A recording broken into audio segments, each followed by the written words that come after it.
Hello, everybody.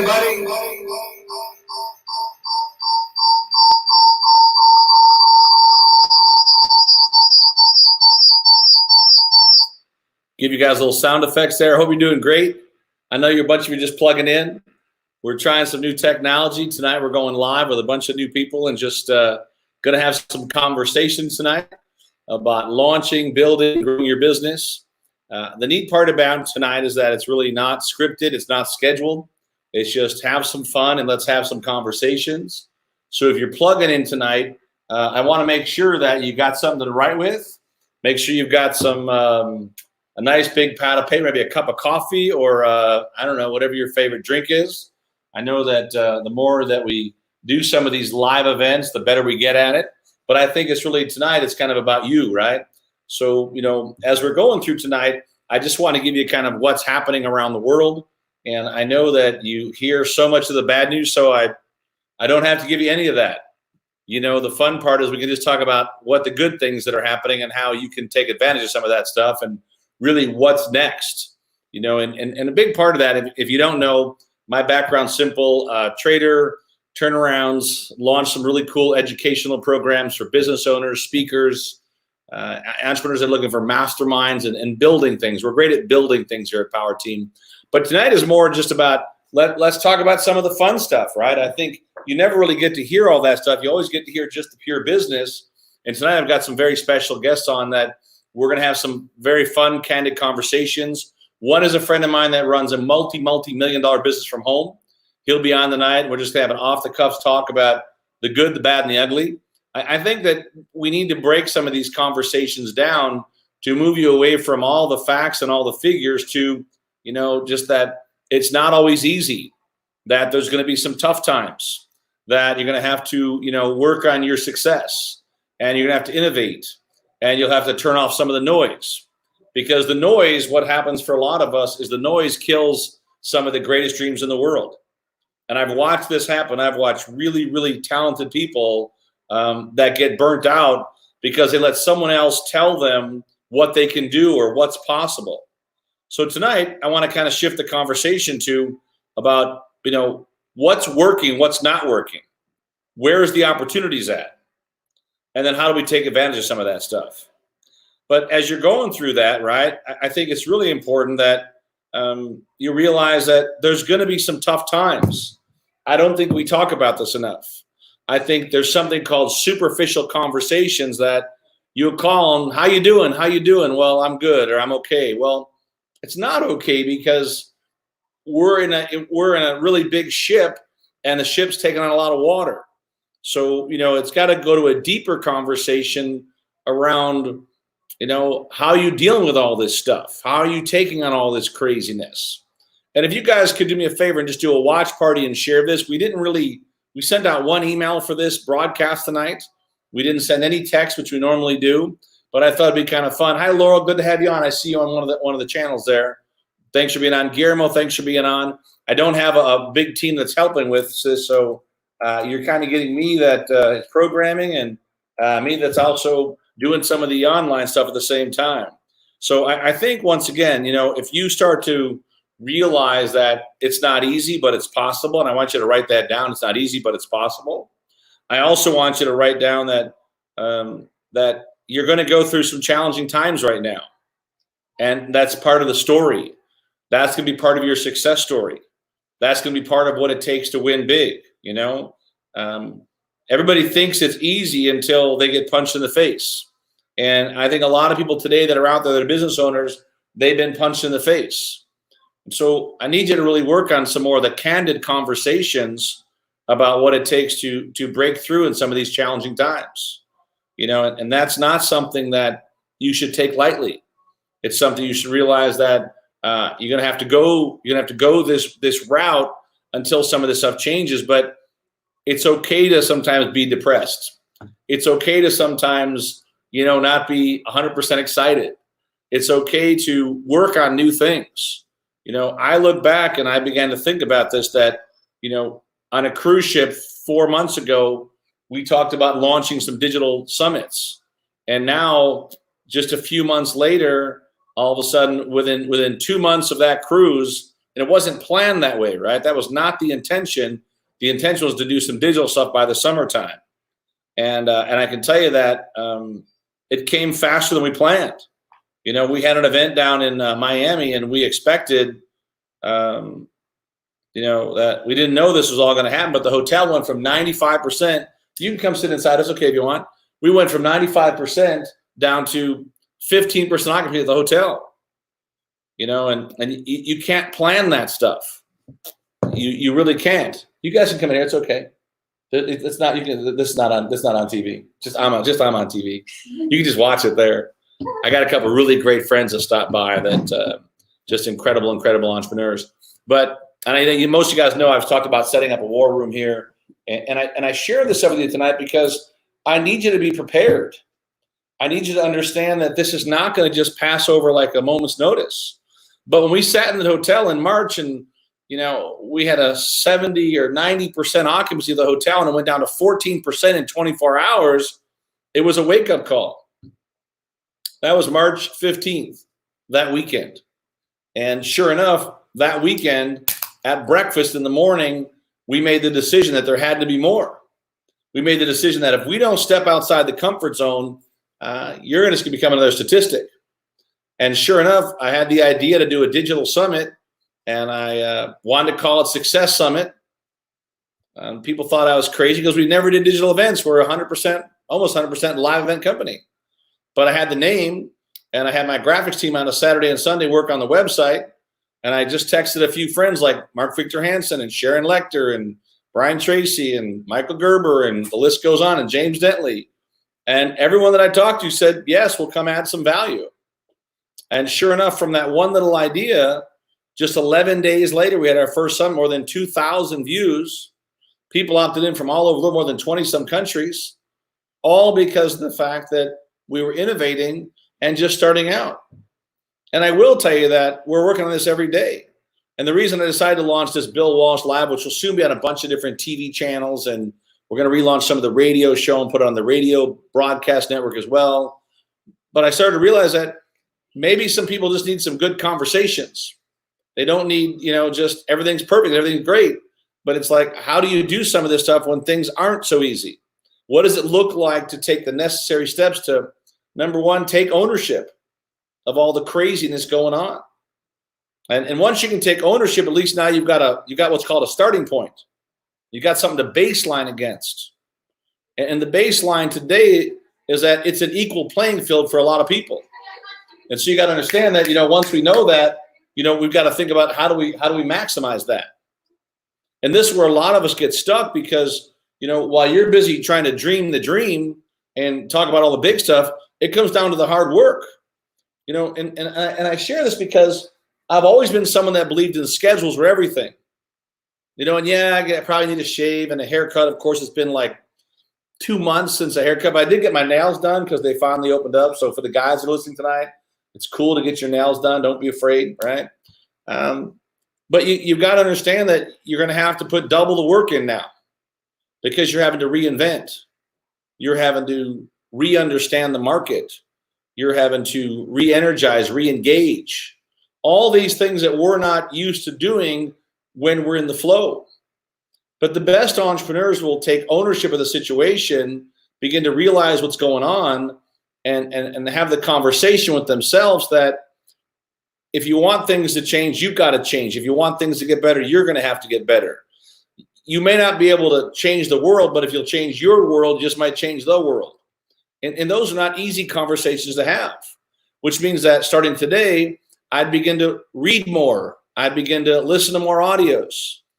I would really begin to, you know, get on your nutrition plan.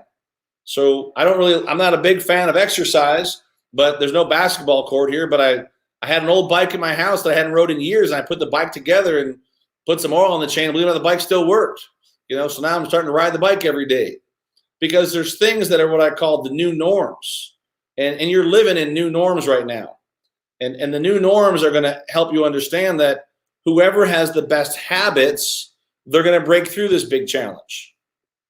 And the best habits may not be the habits you used before because you're not driving to the office anymore.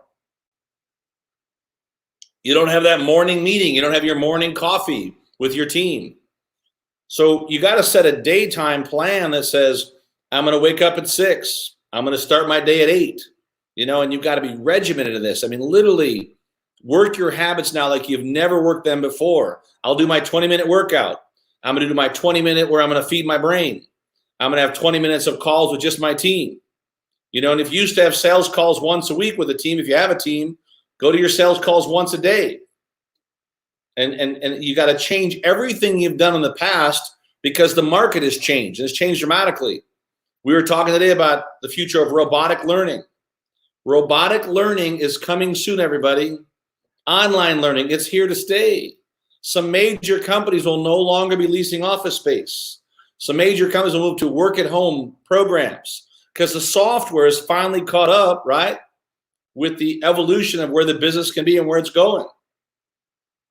But you've got to be the one today that starts to think about this, and I want to thank everyone for being on the page. Thanks for tuning in.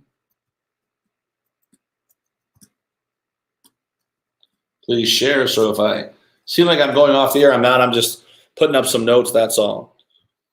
But I say these things to you in an open conversation that it's not going to be easy. It's not going to just all of a sudden happen. And that's okay. It's okay to be a little depressed. It's okay to have some challenging times. Okay to have second thoughts. What do I do now in this new economy? Well, you can sit there and think about, well, I'm getting these checks and I'm getting this. Guillermo, thanks for those posts, man. Much appreciated. Lou, thanks, buddy. Hey, Lou, if you're on, I'll send you a link. I'd like you to come say a few words if you would. I see you're on there, Lou. If you want, I can send you a quick link. Yeah, I'm definitely, the Hibiscus IT. You like that, huh? I'm not advertising for them, but it's a good tea. So, Lou, I'll send you a link. And if you can jump on the stream, I'd love to have you come say a few words. And this is really where if I see some guys on here, Casey, same thing. I'd like to bring you on for a couple minutes and just kind of have you share some of the great things that you're doing. And it might be hard to do at the same time, but don't worry, I'll figure it out. I got some of this stuff down to a science. But I share these things because I know that as you're going through these tough times, that you're not getting a voice that lets you realize it's okay. It's okay that it doesn't go as fast as you want it to. It's not going to go as fast as you want it to. It's going to take longer. I've worked 12 to 14-hour days for probably, I want to say, 40, 45 days, 50 days almost straight, because that's what it takes right now. Yeah, so Lou, if you just check your text message, I will send you a text message, Lou, and you can just jump on from that text. Just click the link. Let me see if I can find the captain here. And understand, everybody, I'm not some technology wizard. I'm none of that stuff. I'm probably the worst at some of this stuff. But I promise you this, I'll get better. I'll work on it to get better. And, and I've got a special guest that's on that she is just such a gifted engineer of success for others. She's a super gifted person when it comes to retreats. And we were on a call not long ago, and I said, why don't we just put together a fun retreat, call it Sun in the Fun down in Mexico, and for the first 10 people, come for like $1,500 or something like that, and we'll pick up your hotel and all your meals. And a lot of people jumped on it like right away. But it's understanding that you've got to innovate on the spot. So I want you to write this down. Write down on the spot innovation. On the spot innovation. And what happens a lot of times, the innovation comes because we're going through such pressure points. We're dealing with so much challenge these days. And I understand that, while you're dealing with this, you're not sure how to handle it. I wanted to tell you that it's okay to take a deep breath.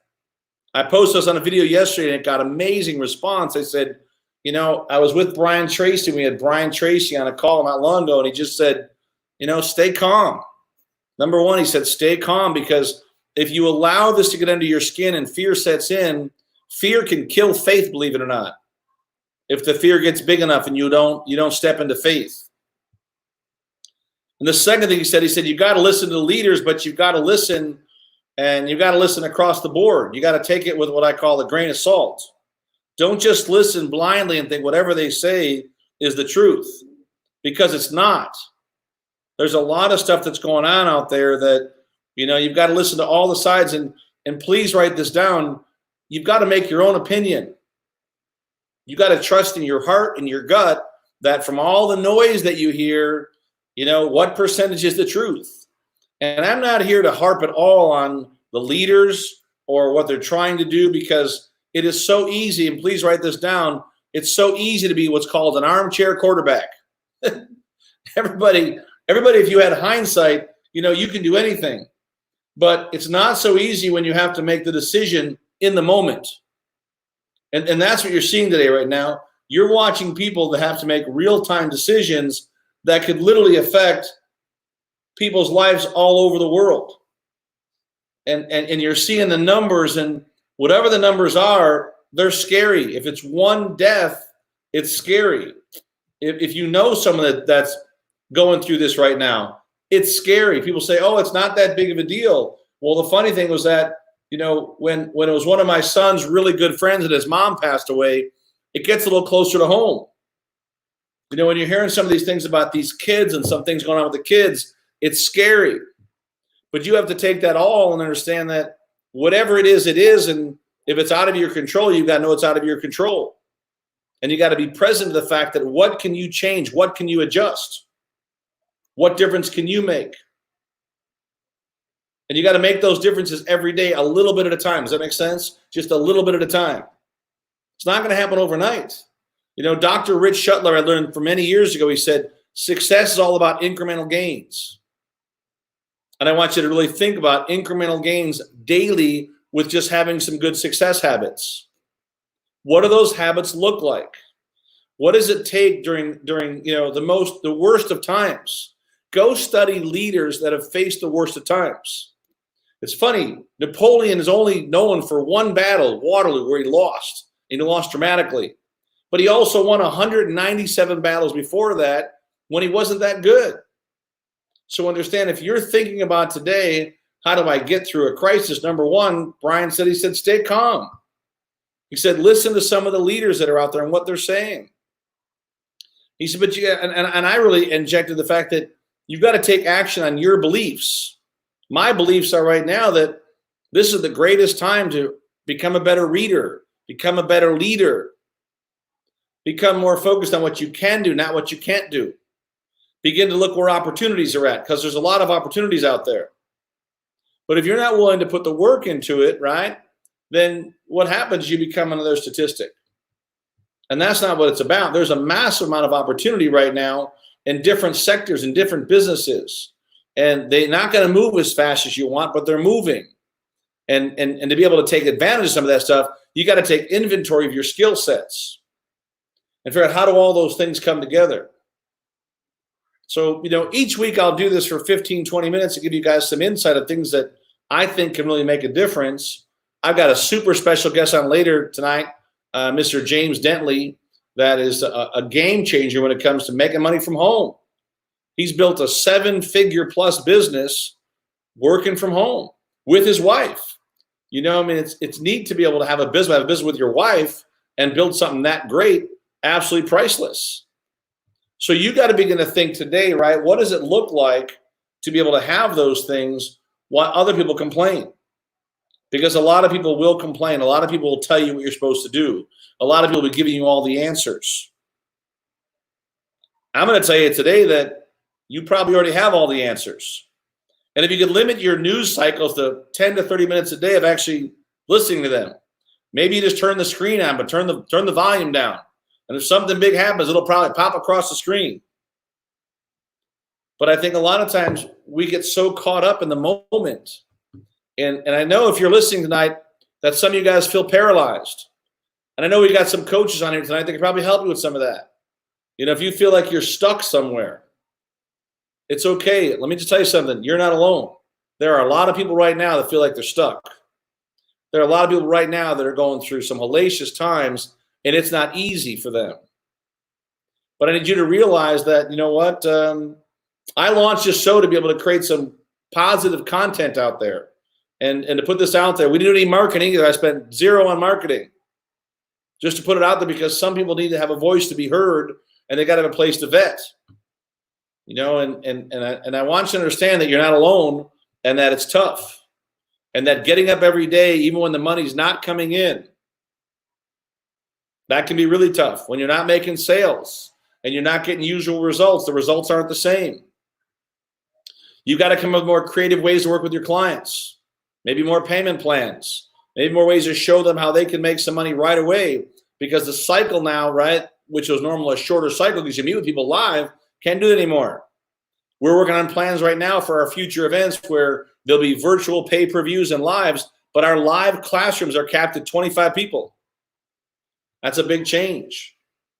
So as you're thinking about tonight that, I've got these challenges going on, one thing that helps to get through the challenge is called consistent habits. If you'll generate consistent habits that at least map half of your day where you're 100% focused on the things you have to get done, then you don't mind taking more of the break time. And if you work in an office, I don't care how nice it is, every 2 to 3 hours, take 20 minutes to go walk around the block. Put your phone down, shut off the electronics. Just go out and take a walk around the neighborhood if you can. Put your face mask on if you have to. If you can take a bike ride, take a bike ride. But every 2 to 3 hours, make it mandatory that you're getting 20 minutes to clear your head. And if you guys can do me a favor, I'm going to just share this on your social media. Set up some watch parties, whatever you're going to do. The more we can share this message that it's okay, that it's not going to be easy, that it's tough, but we're going to get through this. I'll have these broadcasts every Sunday, 6 o'clock to 8 o'clock, almost 2 hours of live real time that there's really no superset agenda. I'm going to make the agenda as we go. I'll bring on guest speakers and have conversations with them, because I think that we need to begin to publish some good news. So do me a favor and go share some good news. Who do you know right now that could use some good news? Hello, Don from Canada. Good to have you on. Welcome to the Twitch channel. Thanks for being on Twitch. We appreciate you guys. If you know some folks who could use some good news, put them on. Don't wait, because they need to hear this today. And let me actually take the call. I'm going to actually take the broadcast, our stream. I've got a very special guest that's on down in Texas, and she's a dynamic lady. She's super powerful. She's doing some great things. She's my business partner in a lot of different ventures we're working on. She helped us produce some of our events. She'll produce more of our events. So the idea is that we put together a Sun on the Fun Escape, but I want her to share a few things that she's doing during this to reinvent. Because I think, a part of this conversation needs to be at how do you reinvent? How do you stay focused? And this is not a sales or a pitch tonight on our courses or our programs. We want to make this live TV. And instead of saying, oh, it's going to be all big and all this stuff, let's just start small. We have 25 to 50 viewers total tonight, and I'm sure more will come. But every Sunday night, and if you got a message and I see you pop up on there, I might just call you up to be on it. But you have to understand that today that we have to learn to share good news. We're not doing it. What we're sharing is all these videos of all this hate from around the world. I'm like, stop sending me all that shit. Well, you got to see what this one says and this one says. And most of the stuff they're sharing is a month old or 2 months old. I'm like, look at the date of the video. That was from like March. Once again, easy to call somebody out when they failed or it didn't work when you have time on your side. That armchair quarterback again. Listen, and this is for all the media people. You want to call out all the politicians, you want to call out all the leaders, then go run for office. I'm sick and tired of people that are on the news that are supposed to be reporters that now all of a sudden, because they've got the power of media, they think that they're the news. I don't want to be the news. I want to help you understand that together, that means together we can come up with some ideas to help each other. And a big part of that is your belief system and who you spend your time with. So challenge yourself to get around some more positive people. Challenge yourself to get plugged into things like this where we're going to work on positive stories even through tough times. And it's absolutely okay to understand that it's not easy right now, that it's hard to reinvent. It's hard to stay plugged in. Before this, we couldn't stay focused for more than 10 minutes. Now you're asking people to sit home and watch programs for hours. How much Netflix can you do? And I know it's so easy to get looped in, and I'm just as bad. I see one of those like series I like, before you know it, I'm on the couch for like 2 days watching the series. But I've learned that if you get sucked into that, right, it's hard to get out. But it all starts with essential habits, and I'll talk more about this tonight. That, you know, how do you build those habits that get all the big rocks moved first?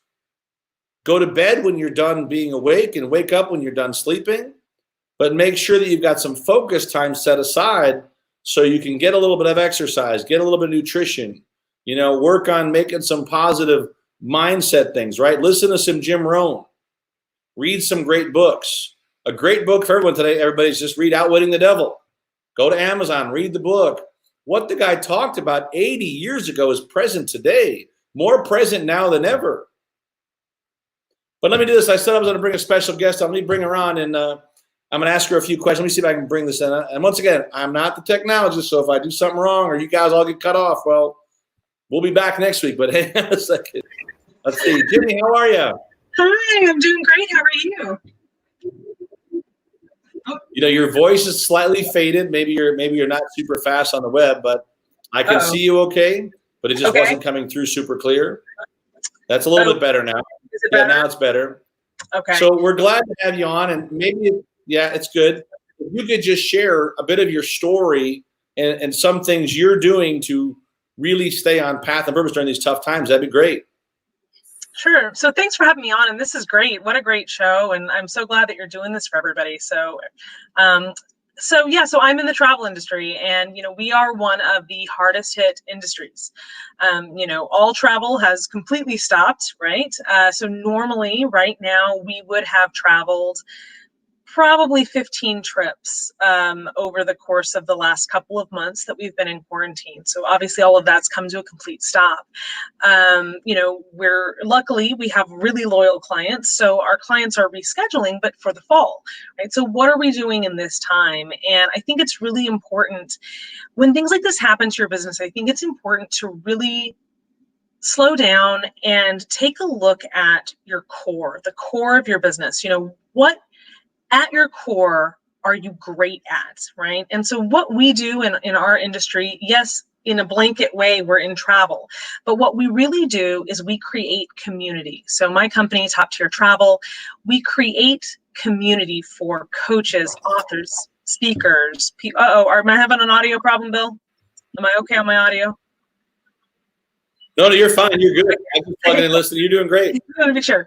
So you know, we create community for coaches, speakers, authors, and direct sales leaders who want to, you know, connect more deeply with their customers, right? Create those raving fans through travel and events and retreats. So at the core of our business, what we really do is we create community. So what we did is we took a look at that and said, okay, at the core of what we do, we create community. So how do we continue to create community during quarantine? So we came up with Quarantine Cocktail Hour, and we did over 45 events. We every single day from March 25th, we've had an event every single day. We've been hosting the cocktail hours after people's virtual events. And so we really pivoted and said, you know, let's continue to do what we do best, which is create community. And so, you know, and that has been amazing. What's come out of that now has been that we are creating some additional retreats and things. We've gotten new customers just from that process of continuing to create community. We're creating some additional retreats. One thing that, you know, of course, we have a really cool thing coming out with you, Bill, you know, that I'm really excited about, which I'm sure you'll tell people about later. But I'm really excited for everything that has come out of us just continuing. Listen, we can listen. I said we can tell them now. You know, for those that want to join us, we're having a Fun in the Sun party in Mexico in October. You just text in, I think it's the word fun, right? Yeah. Yeah, so just text the word fun. It's so easy. Text the word fun 26786 if you want to come to Mexico with us. Yeah, and it is just. I mean, that's really all it is with a great group. Yeah, we're going to have a small group. We're going to do some, you know, you guys are going to get to do some mentoring with Bill on the beach. But this is not, I mean, this is not a structure. Listen, not a lot of mentoring. Yeah, it's going to be fun. Not a lot of mentoring. This is going to be a lot of fun. So please come for the fun. Right. This is not going to be classes. You're not going to be taking classes all day. This is really about getting around an elevated group of entrepreneurs, right? They say you are who you associate with, right? And if you're the smartest person at the table, you need to move to a different table, right? So for those of you out there that are really ready to, bump up that level of association and get around some folks that are really moving and shaking, and out there crushing it. People like Bill, I'm just so impressed the way that you continue to innovate. Every time I turn around, Bill is innovating, just like you said, you had it on the radar to do a few virtual events, and then boom, here you are doing virtual events practically every day. It's funny. I was talking to one of my top attorneys that I work with for a number of years, that probably one of the most brilliant guys. I'll have him on the stream in a couple of weeks, but one of the most brilliant guys when it comes to setting up charities and givebacks and programs, written all these books on mission-driven businesses, purpose-driven businesses. And he said to me, we talked 2 years ago about you getting off the road a little bit and doing more digital and doing more, more of what you're really great at, serving high-end clients and giving out messaging and teaching others to do some of this stuff. He said, this thing happened and you had to pivot quickly. And he said, I've watched all your stuff in 8 or 9 weeks. He said, I've just been blown away how fast you guys can move. But I just need to thank our team for that, right? People like Michael Silvers and my son Austin and Cheryl Brenner and Jennifer and John and really just all the people that made a lot of these things possible. Michelle and Christoph. I mean, none of this happens on a big team. And so I want to make sure we give credit where it's due, that the team has had a big difference on that too. So and Ginny, I love your work and I love what you do, and you've always got the right energy. And I do believe that life is about energy, of who you attract and who you're not attracted to, right? And that's okay. But the fact that you've helped us at our live events and that you know how to put together world-class events, and I just think that everybody needs more of this in their life, but you've got to structure it and you've got to plan it and you've got to build into it, and you've got to create what I call success markers for that. How do you stay focused every day when your business also had you traveling a lot, doing all these excursions? How do you stay focused on rebuilding your business to come back even stronger? Like you were saying earlier, this is really an opportunity to change our habits. And so, as a person, it was difficult to focus when I was on the road constantly. I mean, there are times when I have been on the road 45 out of 52 weeks of the year, right? And I've realized, and I kept saying it too. I kept saying that, I want to slow down and be at home more. And now, wow, I've never been at home this much. I've been in this industry for almost 20 years, and I've never been home as much as I've been during quarantine. But it's been great because it has allowed me to focus. So, that focus that I said that I was wanting to have, I really have it now. I think that this is a time to really get, because we are all forced to be still. I think sometimes a lot of times we busy ourselves, right? We're busy, but we're not productive. And now is a time to really, we have this opportunity to slow down, to really focus on what is important. And the way that, what I've done is I've realized that, I talk to people all the time about really honing in on your top 20% of clients. But that is truly what we are doing now in my business. Is me and my team are completely focused on better serving our top 20%. That 20%, that top 20%, that's where 80% of your profit comes from. So now we're focused on serving them even better. And I think that by doing that and by allowing some of that excess to fall away, allowing some of those things that were pulling your attention, that were pulling my attention away from that core piece of business, now every time something pops up and, oh, you could do this, or, oh, there's this little thing over here, I now ask myself, does this fit into serving that top 20% of my clients? Yeah, you become more laser focused. Well, listen, I just I love and appreciate you all the work you do, and thanks for being a part of the things that we get to work on together. And once again, you guys just text the word fun to 26786. We'll send you some information about our Fun in the Sun trip to Mexico. I know you all want to come. But really, it's just great to see how you've pivoted, innovated the business, and you're doing new stuff. So listen, I'll let you run. Thanks for plugging in. Thank you so much for having me. It was a Always pleasure. appreciate it. Oh, please. Thank you. So let me do this. I got a couple other guests that I want to bring on just for little 10-minute sections. These are good friends and people that are doing epic stuff around the world. The next is a friend of mine that built a business around the cruise industry. You know, we've helped support his cruise events for a couple of years now. He does the Marketer's Cruise, but he's also just a super nice guy, one of the nicest guys you'll ever meet, that is always about giving back and making a difference. And we, for 2 years in a row, supported his events to our database, and we were #1 marketing partner both years in a row, and we'll continue in the future. But I think it's great for you to hear from someone that's really right in the center of the cruise industry, that books thousands of people a year on cruises, just to hear what he's doing, right? He's also at the epicenter in New York of the greatest challenge in New York's history. But I'd like to hear from this individual. He's been a great friend.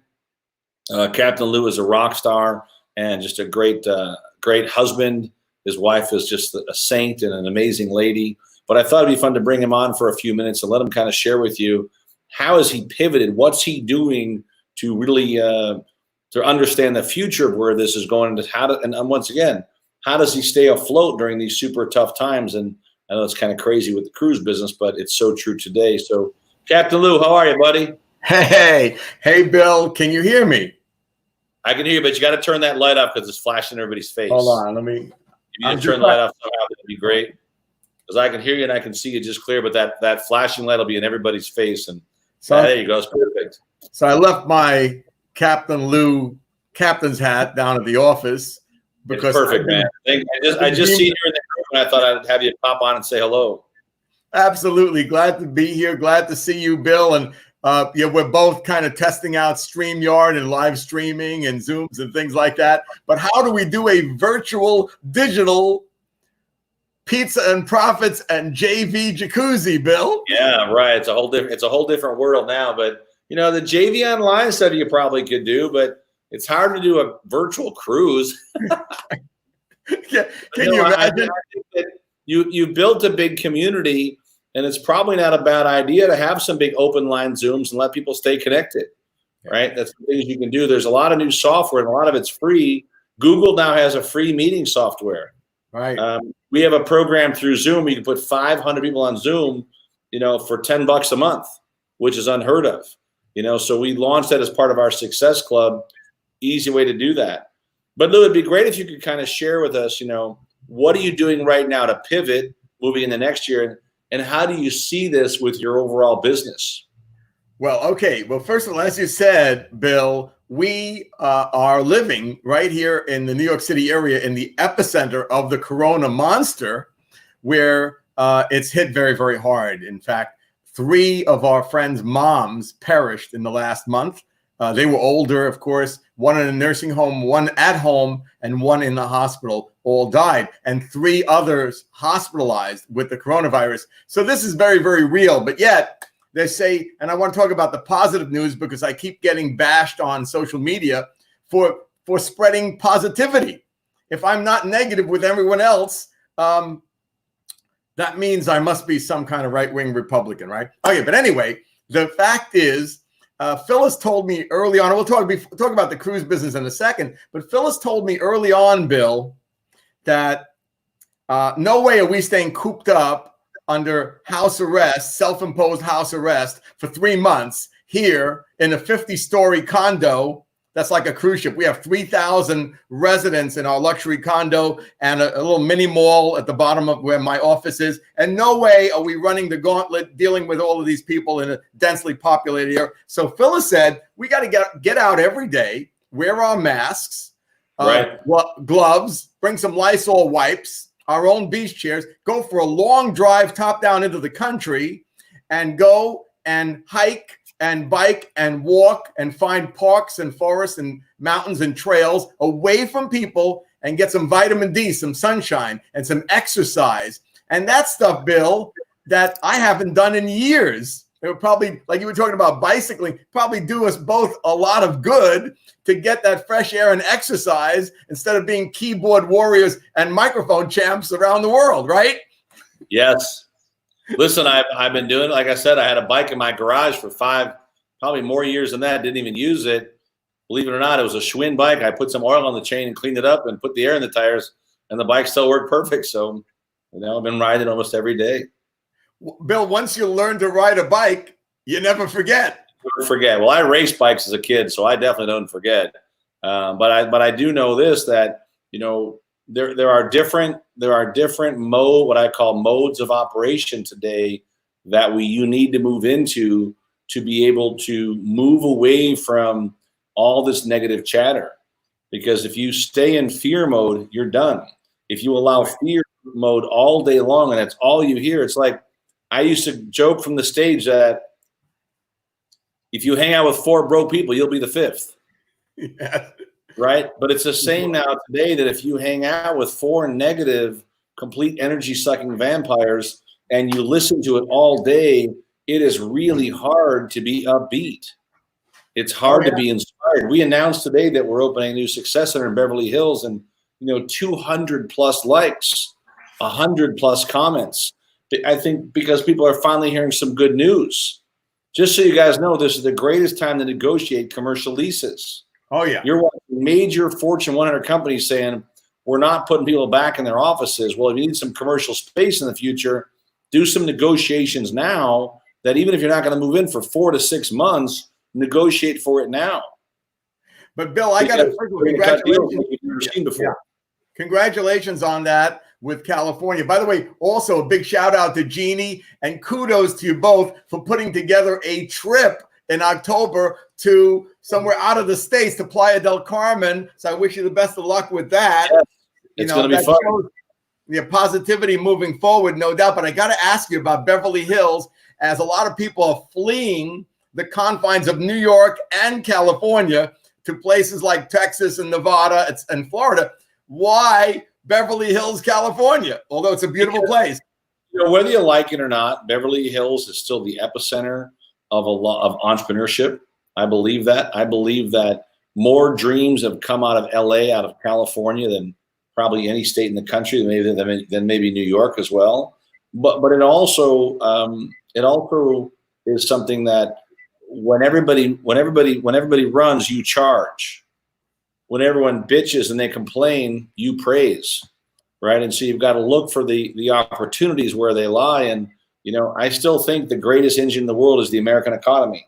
And it may not look so great right now. Maybe it's got a black eye or two. There's no doubt, but it'll come back. And it may be a while before it comes back, but you cannot wait for the economy to come back for your economy to come back. And it's important that you write this down, everybody, that, if you're going through some challenging times, I don't know who it was a president or a general that said, if you're going through hell, man, put your foot on the gas. Do not put the car in park. And a lot of people are allowing what's happening to put the car in park and let other people dictate their future success. And you just can't do that. You've got to step outside the comfort zone. And I don't say this lightly, that you've got to put your house in order, but you've got to lower every expense that you have. They are not going to call you to lower expenses. Cable's not going to call you. AT&T is not going to call you. Your landlords are not going to call you, right? It's your job to call them and do it across the board and figure out, can I save 200 here, 50 there, 1,000 there, 5,000 here. I look back and I think about, some decisions that we made in 2019 that I didn't like at that point, right? Because I thought it was the wrong move. But today, looking back, it was the best move ever in terms of some of our bottom line challenges, right? One of the decisions alone probably saved us well over $1 million this year from one decision, just one decision that saved us more than $1 million this year by not going down that path. But it was a path that I had planned to go down. It just didn't fit perfectly, and we couldn't get the fit perfect. And I said, that's it, walk away. And sure enough, by walking away this year, it saved me $1 million. Just one decision. And so at the moment, and you might not have thought that at the moment, right? No, I did not think. I was all about putting the deal together at that time. And, I thank God now that it didn't work out exactly what we want it to be. But, Lou, it's the same thing here, is that what are some things you're doing right now to stay focused? I've got one more special guest that I need to bring on. Okay. What are some things you're doing right now to stay focused? And thanks for jumping on tonight. I just seen that you were popping through the feed, and I thought it'd be great to have you on. Yeah, thanks, Bill. I have a meeting with Mike Filsaime in a few minutes, but I wanted to jump on. I saw you there, and I said, "Oh, look at that! Bill's live streaming on StreamYard. How can I support him?" So, in terms of the cruise industry, and that is my livelihood. And right now, I'm shipwrecked. I'm landlocked, and we had a 200-person Amazon e-commerce mastermind cruise scheduled for April 12th. It got rescheduled. A travel agent training cruise in May that got rescheduled for 2021. Another cruise coming up in June, a business seminar cruise, again put off to 2021. So I'm kept real busy with my team in just rescheduling people. Very few people canceling. In fact, I'll tell you an interesting statistic about the cruise industry.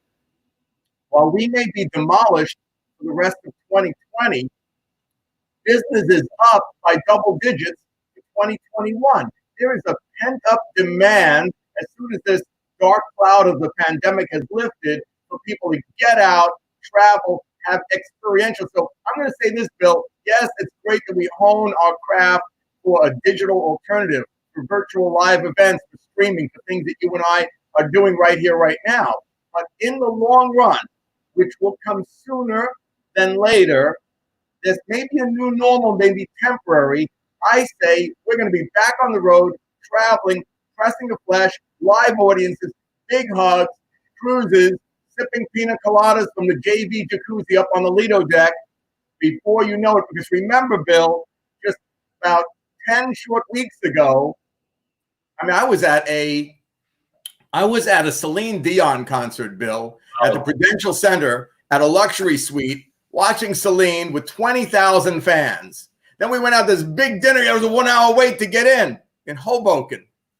And then 5 days later, the shutdown. And that was just, what was that, 80 days ago or something like that? Not even 9 weeks, 10 weeks ago. You remember where you were mid-March? Here's the thing, Cap, is that you got to be ready for change because it's coming.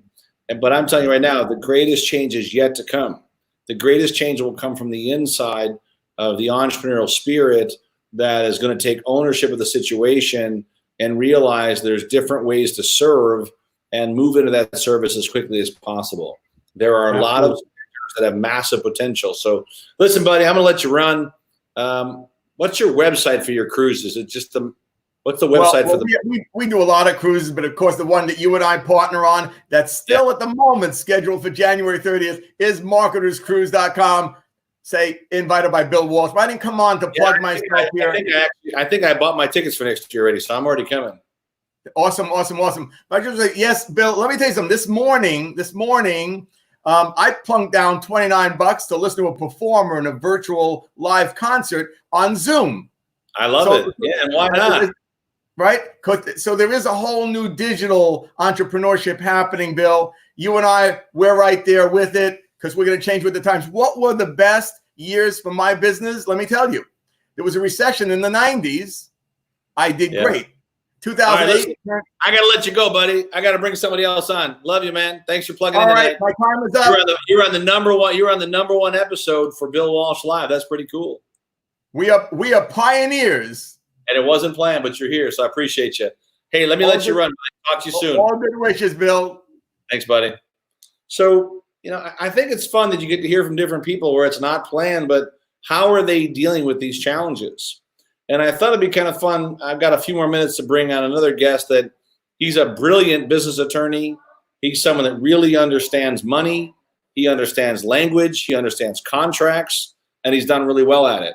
And him and I are teaming up on a new project, about a $10 million project, to be able to participate in the acquisition of the syndication, where to buy large homes and certainly some multifamily projects. But he's just a genius at keeping things together in a major firm with 200 plus attorneys and nationwide. But I do think it's awesome for to give you some tips on just making sure that you've got things covered. So let me see if I can bring do we got Casey Martin there? So let me see if I can bring Casey on. Casey, how are you, brother? Good, Bill. Good to see you, brother. Loving it. Good to have you on. And I seen you on the stream. I thought it'd be fun to bring you on, let you say a few words. I think it's always awesome. Maybe just share a few minutes of what people should do, to really get plugged in.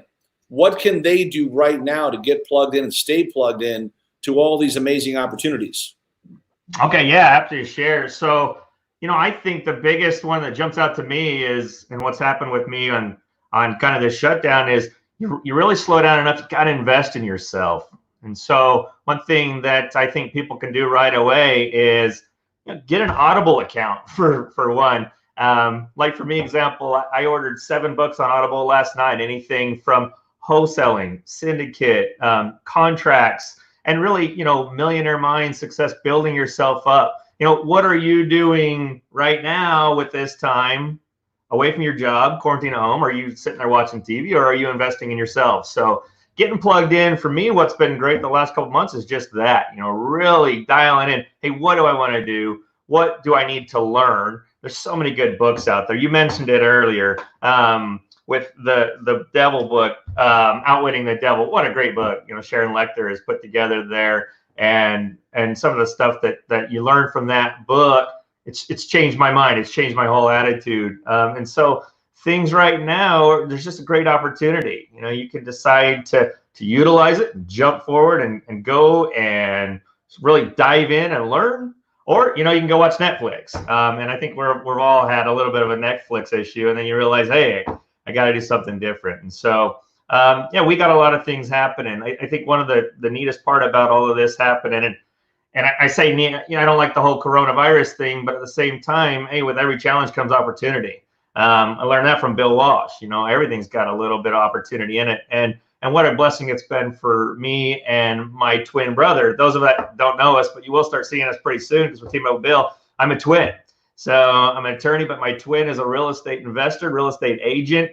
He's killing it, right? Right now is such an opportunity for deals out there. Bill, you just talked about on the commercial world, the deals that are happening right now on the commercial side. Well, on the residential side, everyone, if you've ever wanted to get into real estate, if you've ever wanted to get into investing, now is the time. Now is the time to put the time in, to learn it, to get it down, to team up and take training courses with people that are offering courses that can guide and walk you through, because there's about to be deals that are just going to come in droves, and people are going to become millionaires on it. And some of the exciting things are just that, what is changing, what is coming. We've had this lifestyle of just what's original and what we've been used to. Well, that's all different now. So what are you doing to prepare for it? So when you're talking about jumping in, it's that. What's the next thing that's coming? What are you doing today to make yourself ready for that next thing? Some of the exciting things, one of the companies that my brother and I kind of started, Twin Life Investments, right? And it's just about investing, and it's what we're doing on the investment side of it. One thing I've always wanted to learn and do is learn the stock market, learn how to day trade.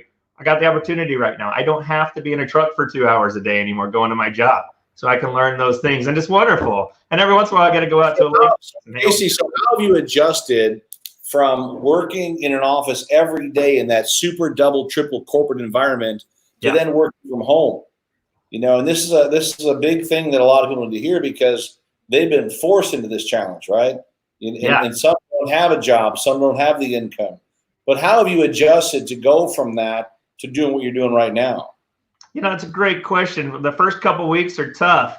I would say putting tools in place, webcams, screens, monitors. Amazon is my best friend right now. I think they're at my door like 3 times a day, right?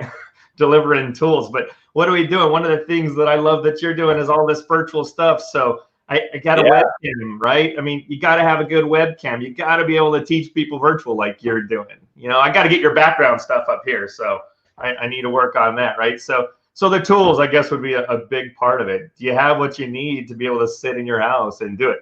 One tough thing for me is I got 3 little kids, right? 3 kids under 7. So they're always coming in the door and stuff too. But we adapt, right? We adapt to our situation. And it's okay. It's okay that happens, that a kid comes in during your podcast or your if they don't like your kids on the stream, too bad. That's what I say. That's right.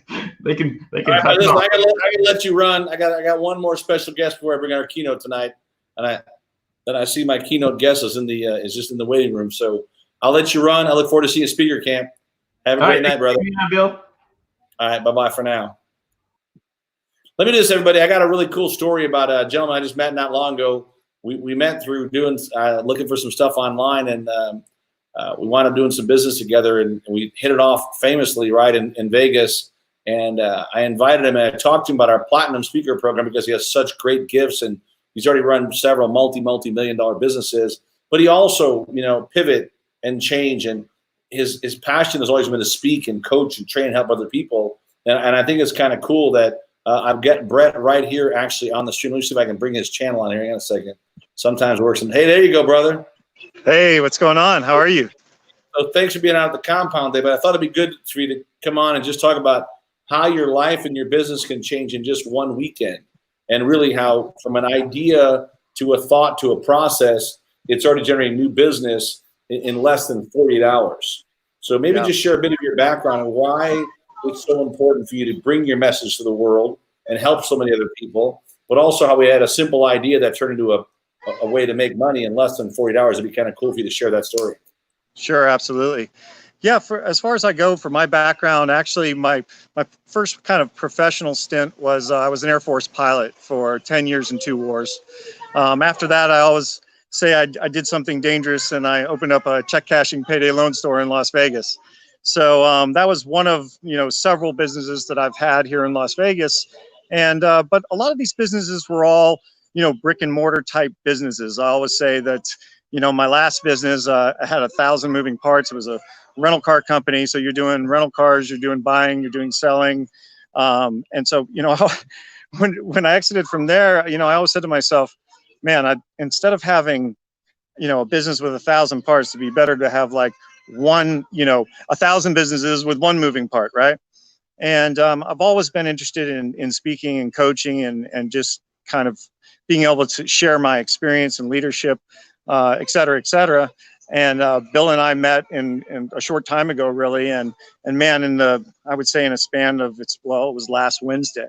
Okay, in that span, not only have I found out he's an amazing dude and is completely anything that he says is what he means, but even more so, he showed it to me, and he kind of plugged me into some systems that I was able to, within 48 hours, bring in leads and get people on the phone and start kind of moving people into personal coaching, and this is right before I'm actually going to jump into the Platinum Speaker course with him and get to learn from him there. So as you can imagine, I'm just super pumped about that. Can't wait to get started on June 1st, and that just from seeing just how quickly we sat around, talked about an idea, moved it into the space of, okay, how can we create that idea and get it out to people right away, and take action on it and get the outcome that we were looking for. And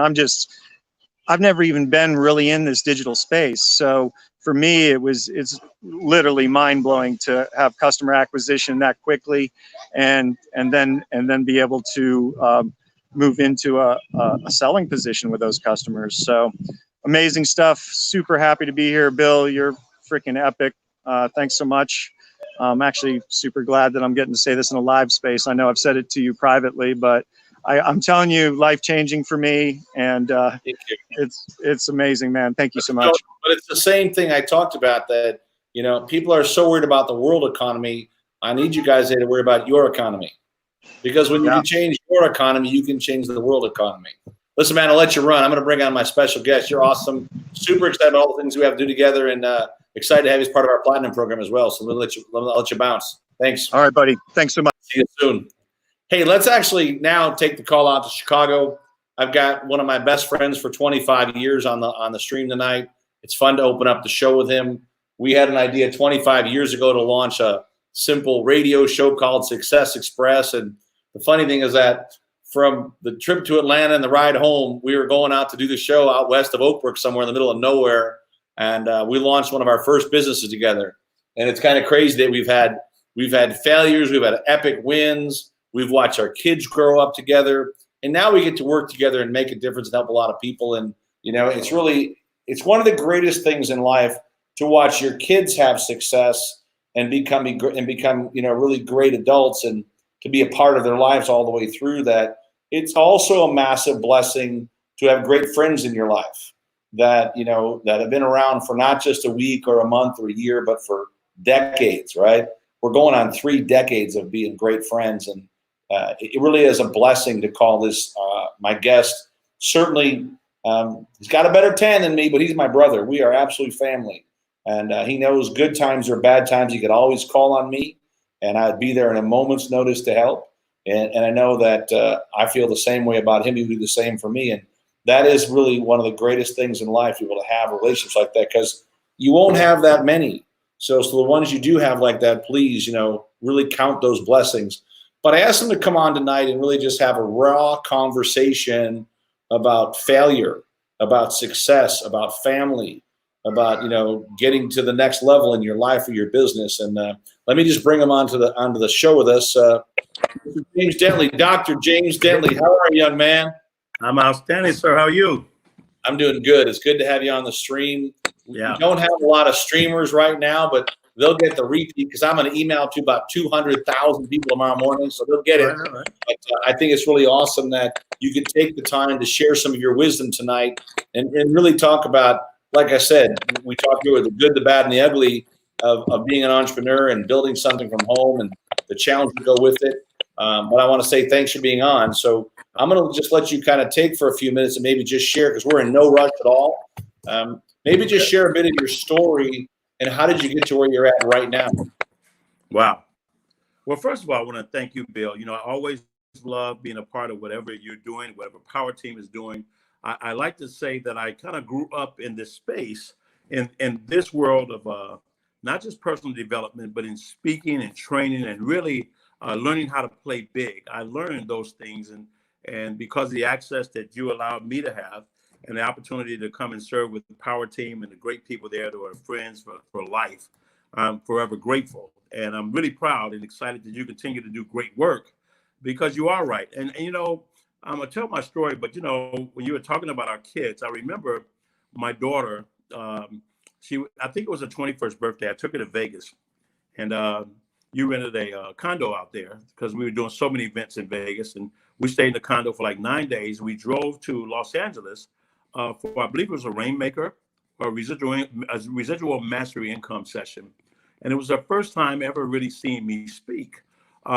She pretty much had grown up with her mom, and I used to live in Atlanta at one point. And I remember that you were going to Disney, and you and Austin and my daughter and some more people, you jumped in the car. I stayed and held the event down and took her to Disneyland in a limousine. And she just had a great time, and she never forgot it. She still talks about it.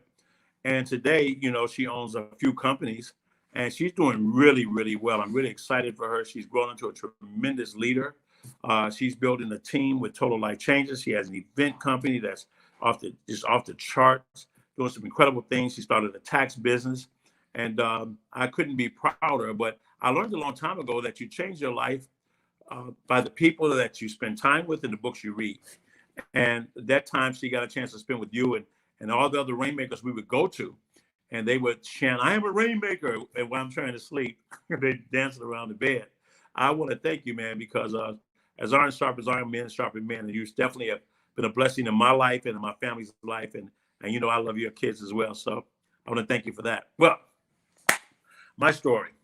James, that's funny, but hang on a second. I just want to say that, thanks for sharing that story. And, sometimes we don't realize that one event can change someone's life forever. Yeah. And I know that you and Austin have had some of those events, and I'm sure we'll share that one later, but yeah. Let me come back to you and go ahead, and you're on a. Yeah, that event's special. I met Jose in that event, and I've been stuck with him ever since. That was a decade ago. Well, for me, it starts when I was a kid. My mom was a single parent.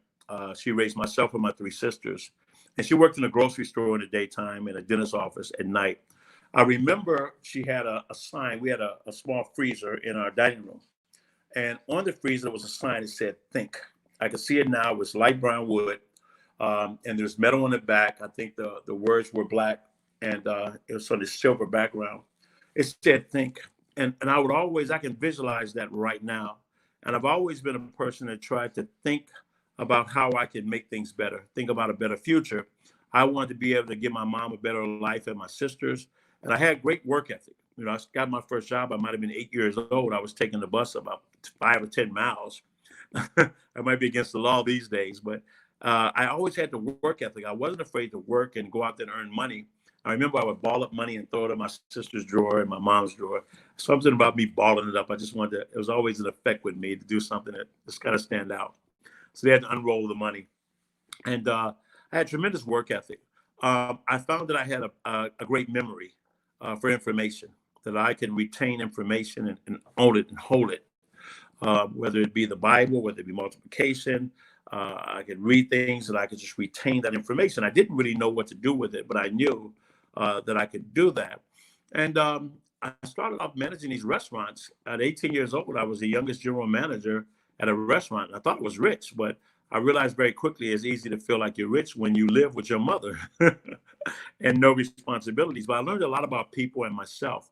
And when I left Chicago, I moved to Dallas, and I got with a company called Steak and Ale Bill. It really opened up a new world for me because now I have 150 employees and nobody looks like me. And I'm not just in Dallas and Houston, but I'm spending a great period of time in Midland, Odessa, and Abilene. And that's when I really learned how to get along and how to communicate with people, because I had to develop people. I had to listen to them. I had to take all these different personalities and make it work. And I had to learn how to solve problems in this multi-million-dollar enterprise called Steak and Ale. And it worked very well for me. I realized at that point, if I can be a great manager, I mean, there was nobody better than me, I think, in the industry. Maybe I could be a great business owner. And I came back home and opened up several businesses, and boy, did I suck. And I realized right then and there that managing is one thing. In management, something breaks, you order stuff. And you own it, something breaks, you purchase stuff. And there's a totally different paradigm there. And no one prepared me to really own my own business. And I say that because as I go back and look at the breadcrumbs of my life, and that is my past, I always say you live life forward, you understand your life backwards. As I look at those breadcrumbs, those failures, those challenges have served me well, because not only have I learned from those mistakes, but also it put me on a path to know more, to know that I didn't know what I thought I knew, and I didn't know what I didn't know. And as I moved forward, it also gave me the ability and gave me the power. It gave me the credence to be able to talk to other people in their struggle and to move them out of that. And I couldn't empathize with them. I couldn't guide them if I'd not seen those things. You know, so I'm very forever thankful for all the challenges I've had. And you know, Jim Rohn always said, it's never the blowing of the wind, it's the set of the sail. But the wind blows on us all. And there's always going to be challenges in life. But we get to choose how we're going to face those challenges and what meaning we're going to give those challenges in our life. Are we going to be inner directed or outer directed? Are we going to be like the weather here in Chicago? It was stormy. I know it was 90 degrees and sunny in Vegas, but it was storming all day long here. And you can be like, you know, you look at the weather, and sometimes a person's attitude, their energy, sometimes like the weather. If it's a nice day, they're bubbly. If it's a horrible day, they're down. And I said, you know, don't be affected by the weather, be the weather. If there's going to be a storm, you be the storm. And you create within that storm what you're going to nourish and what you're going to grow. You create sunshine in every situation you walk into if you choose to, because it's always that choice of who you're going to be and how you're going to show up.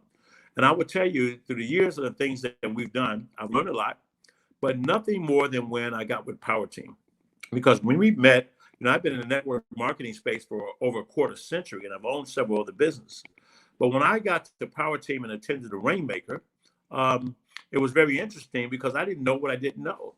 You know, I've been promising to show up many times. I used to own a network marketing company, and I never just show up. If it wasn't one thing, it was 5 others. It was always a reason or an excuse. And I never forget, I had my dealer's license because I get my cars wholesale. And I would get cars for you, and Austin wanted to get a car.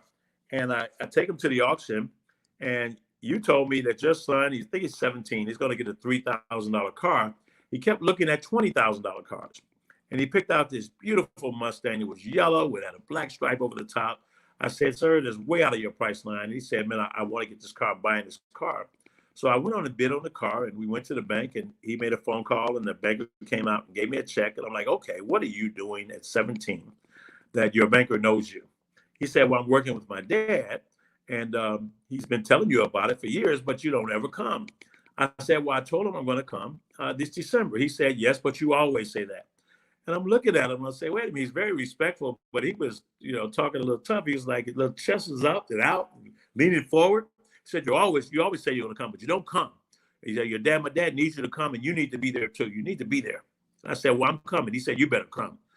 I said, well, I knew one thing. If he was speaking in that tone, I knew he was serious. I knew I needed to be there. And I made it a commitment to show up. And I never forget flying out there. And I'm in a meeting. You're having a meeting Friday before Rainmaker began. And you said, James, why don't you open up tomorrow? And I said, well, I don't even know what you do. He said, you said, I know what you do. Just open up. So fine, I opened up and that went well. And then I started coaching. I didn't know what you were doing, but you told me I figured it out and I did. And I'll be honest with you, I just fell in love with the work. I had been in network marketing in front of hundreds of thousands of people in my career all over the world. We've helped a lot of people make millions of dollars. But that time I was so burnt out. I tried to own a company. I owned a company, but I was burnt out because I realized I had a better life as a rep.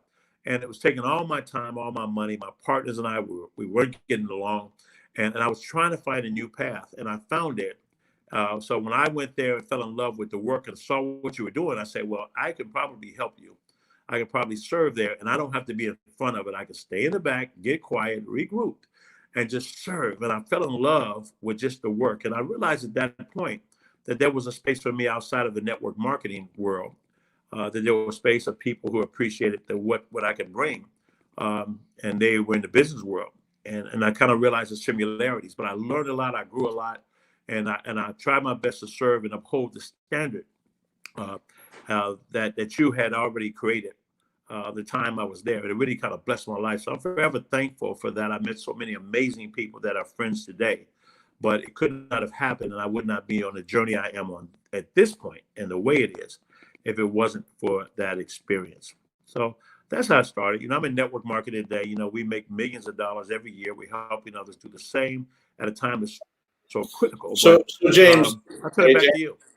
I got a question for you. So many people that we know, they fail at network marketing. They don't succeed. Yeah. And when they do try again, they never really try. They never really give it 100%, right? Yeah. What was it for you that allowed you to go back into the direct sales and marketing industry and then give it 1,000% and now build a business that pays out, millions of dollars? What was the key factor you looked for that made it possible for you to go back in 100% and build a wildly successful business? Yeah. Well, the thing that really helped me was twofold. Number one is that when I was taught in 1994, I learned the fundamentals. And just like an athlete, footwork and certain things, there's certain fundamentals in everything, the foundational things that just work. I always understood that the average millionaire would dip and dabble in 17 different things and goes flat broke 3.2 times. But I made a decision in the 90s to be extremely coachable and teachable. And I understood that mentorship was so important. So I knew how to go seek out mentors. I knew what books to read. I wasn't afraid to make the investment in myself to become better. So when I went into ownership and we had challenges there where I got burnt out, with this opportunity build, I was able to bring those things to the table. They sought me out because we had a track record of success. 84 people have become millionaires. But we learned some things about what causes a person not to succeed.